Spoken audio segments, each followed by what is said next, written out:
Einstein is responsible for the theory of general relativity, which is a way of looking at the universe that has been proven out by observational evidence for the last 100 plus years.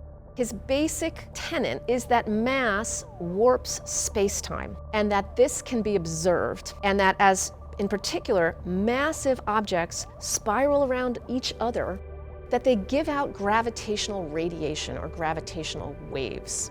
This is ripples in space-time that is being caused by that mass interacting with space-time itself.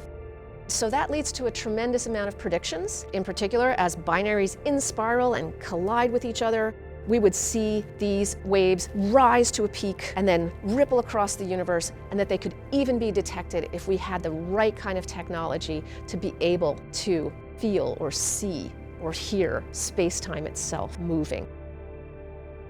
Gravitational radiation astronomy is developing detectors that can actually measure that change in space-time itself.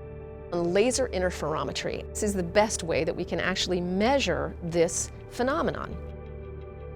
In 2017, a signal that was consistent with one of these gravitational wave increases and then decreases. We call it chirp. It gets bright and then it dies down.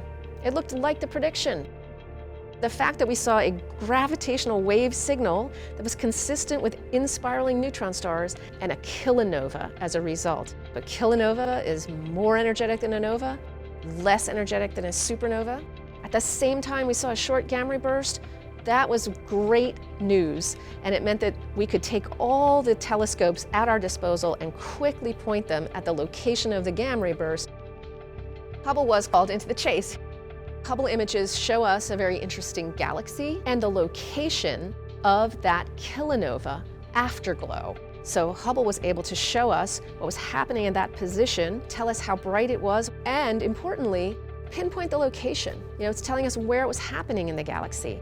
And not only is that giving us information about where it was in the galactic environment, but that's also crucial information for other telescopes to be able to point to that same location, and we can take that data and combine it into that multi-wavelength picture. As laser interferometry gets more and more power behind it and it starts to see more and more of these objects, we are going to usher in the new era of multi-messenger astronomy. We're going to learn a tremendous amount about very rare events like kilonovae and other things that happen that give off gravitational waves that are going to allow us to just build more pieces onto that puzzle.